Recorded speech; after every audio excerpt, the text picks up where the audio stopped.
नमस्कार दोस्तों, real target classes में आप लोगों का स्वागत है। दोस्तों, जैसा कि आप लोगों को पता है, हमारे चैनल के माध्यम से टॉप 25 क्वेश्चंस की सीरीज करवाई जा रही है, जिसमें यूपी जीके और साथ ही में आपका ग्रामीण परिवेश का पोर्शन कवर अप किया जा रहा है। ये इस सीरीज का पार्ट 6 है। यदि तक आपने पार्ट 1 से लेके पार्ट 5 तक नहीं देखा है तो आप हमारी चैनल की प्लेलिस्ट पर जाकर आप उन पार्ट्स को देख सकते हैं। दोस्तों, आगामी दिनों में होने वाली लेखपाल भर्ती परीक्षा में आपके लिए ये सीरीज बहुत महत्वपूर्ण होने वाली है, क्योंकि इस सीरीज से आपके 25 क्वेश्चंस कवर अप किए जाएंगे, जो आपके लेखपाल के पोर्शन में 25 नंबर के आएंगे, जिसमें यूपी जी के और आपका ग्रामीण प्रवेश रहेगा। दोस्तों, शुरू करते हैं हम आज की सीरीज का पहला प्रश्न।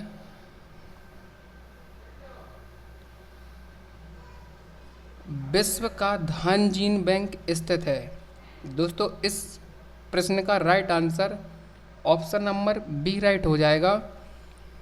विश्व का धानजीन बैंक फिलीपींस में स्थित है। अगला प्रश्न,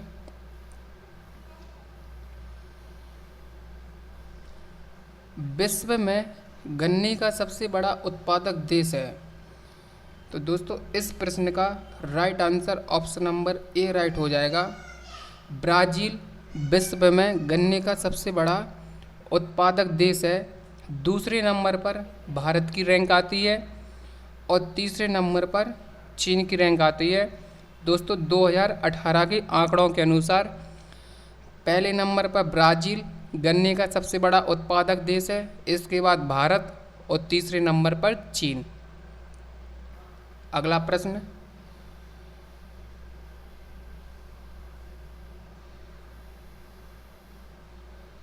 निम्नलिखित में से कौन सा एक देश गेहूं तथा चावल दोनों का संसार का सबसे बड़ा उत्पादक देश है। दोस्तों, ऐसा कौन सा देश है जो गेहूं और चावल दोनों का संसार का सबसे बड़ा उत्पादक देश है? चीन, भारत, रूस या यूएसए? तो दोस्तों, इस प्रश्न का right answer option number A right हो जाएगा। चीन गेहूं और चावल दोनों का सबसे बड़ा उत्पादक देश है। दोस्तों, अगर बात करी जाए 2018 के आंकड़ों की, तो दोस्तों 2018 के आंकड़ों के अनुसार पहले स्थान पर चीन है और दूसरे स्थान पर भारत है। ठीक है दोस्तों, इस बात का ध्यान रखेंगे। पहले स्थान पर चीन है, दूसरे स्थान पर भारत है। अगला प्रश्न,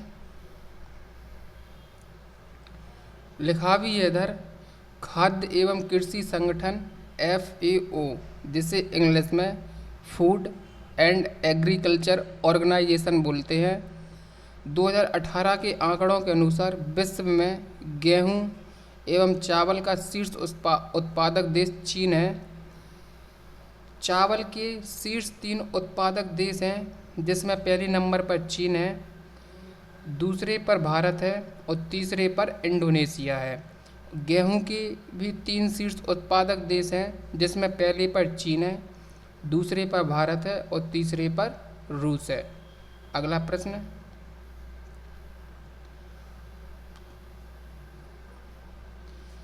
रेशम उत्पादन में भारत का विश्व में कौन सा स्थान है? तो दोस्तों, इस प्रश्न का right answer option number B right हो जाएगा। रेशम उत्पादन में भारत का विश्व में द्वितीय स्थान है, पहले स्थान पर चीन है। दोस्तों, ध्यान रखना, पहले स्थान पर चीन है। अगला प्रश्न,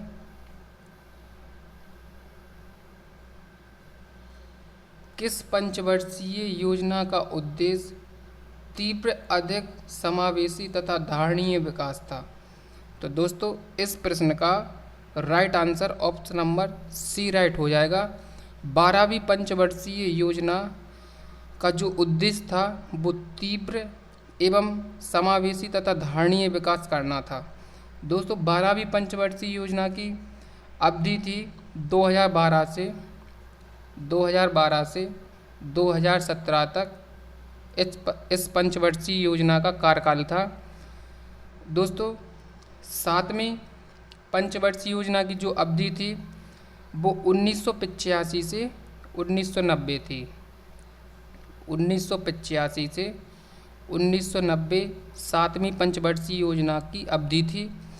दोस्तों अगर बात करें 10वीं पंचवर्षीय योजना की, तो 10वीं पंचवर्षीय योजना का कार्यकाल जो इसकी अवधि थी वो 2002 से 2007 थी।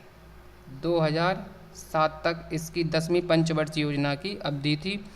और दोस्तों बात करें अगर 11वीं पंचवर्षीय योजना की, तो 11वीं पंचवर्षीय योजना की अवधि 2007 से 2012 तक 11वीं पंचवर्षीय योजना की अवधि थी। अगला प्रश्न,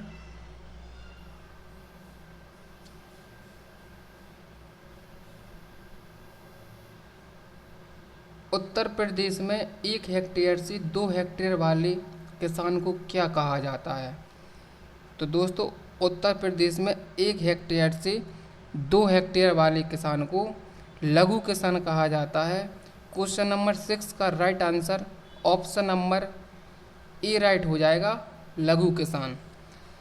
सीमांत किसान किसे कहा जाता है? मध्यम किसान किसे कहा जाता है? लघु मध्यम किसान किसे कहा जाता है? ये सब देखते हैं। आप पहले इस चीज़ को नोट कर लीजिए। उत्तर प्रदेश में 1 हेक्टेयर से 2 हेक्टेयर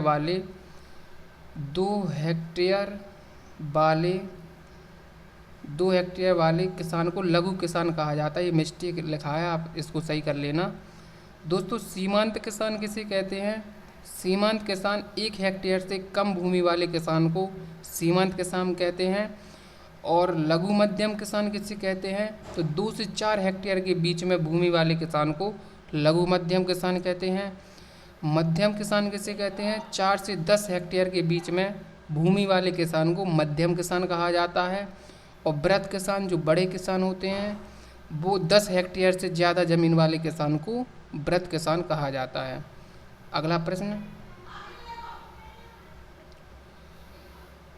अगला प्रश्न, अनावृष्टि, सूखा, बाढ़ या अकाल के समय सरकार द्वारा किसानों को मुआवजा दिया जाता है। बिल्कुल सही है। इस नुकसान की जानकारी ज़मीनी स्तर पर कौन जुटाता है? तो दोस्तों इस प्रश्न का right answer option number B right हो जाएगा, लेखपाल। इस ज़मीनी स्तर पर इसकी जानकारी लेखपाल जुटाता है। और दोस्तों जो अमीन का काम है, अमीन का काम राजस्व लगान की वसूली करना होता है। दोस्तों आपका ये भी ऑप्शन गलत हो जाएगा, डीएम का ये काम नहीं है। और इनमें से कोई नहीं, तो दोस्तों ये भी आपका गलत हो जाएगा, क्योंकि इसमें लेखपाल ही ज़मीनी स्तर पर जानकारी जुटाता है। अगला प्रश्न, ग्राम स्तर पर पंचायत समिति का गठन कितने वर्ष के लिए किया जाता है? तो दोस्तों इस प्रश्न का right answer option number B right हो जाएगा, 5 वर्ष के लिए ग्राम स्तर पर पंचायत समिति का गठन किया जाता है। दोस्तों इसमें ये ध्यान रखना है, जो ग्राम पंचायत का चुनाव होता है वो प्रत्यक्ष रूप से होता है। ग्राम पंचायत का चुनाव प्रत्यक्ष रूप से होता है और जिला पंचायत का चुनाव अप्रत्यक्ष रूप से होता है। दोस्तों इसको ध्यान रखना, ग्राम पंचायत का चुनाव प्रत्यक्ष रूप से होता है और जिला पंचायत का चुनाव अप्रत्यक्ष रूप से होता है। अगला प्रश्न, उत्तर प्रदेश में खादी ग्रामोद्योग बोर्ड की स्थापना हुई थी। तो दोस्तों इस प्रश्न का right answer option number B right हो जाएगा, 1960 में खादी ग्रामोद्योग बोर्ड की स्थापना की गई थी। अगला प्रश्न, रोजगार की दृष्टि से उत्तर प्रदेश का सबसे बड़ा उद्योग है। तो दोस्तों इस प्रश्न का right answer option number D right हो जाएगा। हथकरघा रोजगार की दृष्टि से उत्तर प्रदेश का सबसे बड़ा उद्योग है। क्वेश्चन नंबर 10 का right answer option number D right हो जाएगा। अगला प्रश्न, उत्तर प्रदेश की सीमा भारत के कितने राज्यों से मिलती है? तो दोस्तों क्वेश्चन नंबर 11 का right answer option number D right हो जाएगा। 9 राज्यों से उत्तर प्रदेश की सीमा मिलती है। अगला प्रश्न, निम्न में से किस जिले की सीमा नेपाल से लगती है? तो दोस्तों क्वेश्चन नंबर 12 का right answer option number B right हो जाएगा। महाराजगंज की जिले की सीमा नेपाल से लगती है। अगला प्रश्न, तानसेन का मकबरा कहाँ है? तो दोस्तों इस प्रश्न का right answer option number B right हो जाएगा। तानसेन का मकबरा ग्वालियर में स्थित है। अगला प्रश्न, विख्यात भारत माता का मंदिर स्थित है। दोस्तों इस प्रश्न का भी right answer option number B right हो जाएगा, वाराणसी में। अगला प्रश्न, कल्प योजना संबंधित है। कल्प योजना संबंधित है। तो दोस्तों इस प्रश्न का right answer option number A right हो जाएगा। कल्प योजना का संबंध प्राथमिक शिक्षा से है। माध्यमिक शिक्षा से ये गलत हो जाएगा। उच्च शिक्षा से ये भी ऑप्शन गलत हो जाएगा आपका। प्राविधिक शिक्षा से ये भी ऑप्शन आपका गलत हो जाएगा। क्वेश्चन नंबर 15 का right answer option number A right हो जाएगा। कल्प योजना का संबंध प्राथमिक शिक्षा से है। अगला प्रश्न, उत्तर प्रदेश में प्राथमिक शिक्षा के लिए स्कूल चलो अभियान शुरू किया गया था। तो दोस्तों उत्तर प्रदेश में प्राथमिक शिक्षा के लिए स्कूल चलो अभियान की शुरुआत 2001 में की गई थी। क्वेश्चन नंबर 16 का right answer option number C right हो जाएगा, 2001 में। अगला प्रश्न, उत्तर प्रदेश में विश्व भारती पुरस्कार किसके द्वारा प्रदान किया जाता है? तो दोस्तों इस प्रश्न का right answer option number B right हो जाएगा। संस्कृत संस्थान द्वारा विश्व भारती पुरस्कार दिया जाता है। अगला प्रश्न, भारतीय भाषाओं की रक्षा व विकास हेतु हिंदुस्तान एकेडमी की स्थापना कहाँ की गई थी? तो दोस्तों क्वेश्चन नंबर 18 का right answer option number C right हो जाएगा। प्रयागराज में भारतीय भाषाओं की रक्षा व विकास हेतु हिंदुस्तान एकेडमी की स्थापना की गई थी। अगला प्रश्न, उत्तर प्रदेश में अब तक कितनी महिलाएं मुख्यमंत्री रहीं? तो दोस्तों इस प्रश्न का right answer option number C हो जाएगा। 2 महिलाएं ऐसी हैं जो उत्तर प्रदेश में अब तक मुख्यमंत्री रही हैं। अगला प्रश्न,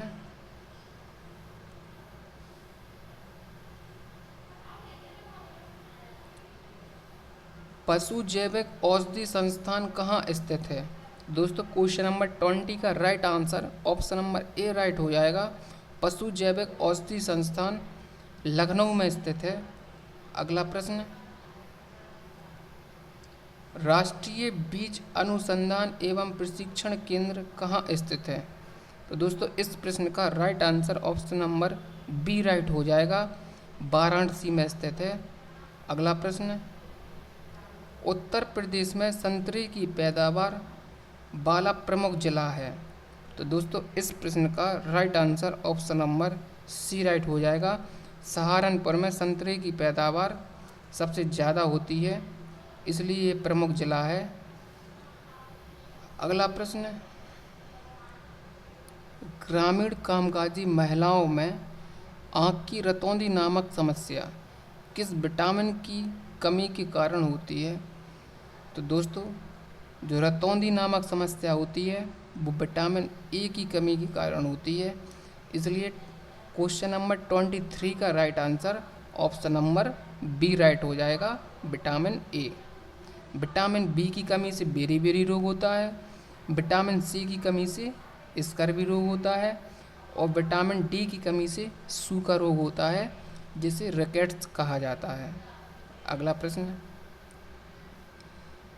दी ऑपरेशन ग्रीन परियोजना का आरंभ हुआ। दोस्तों क्वेश्चन नंबर 24 का right answer option number A right हो जाएगा।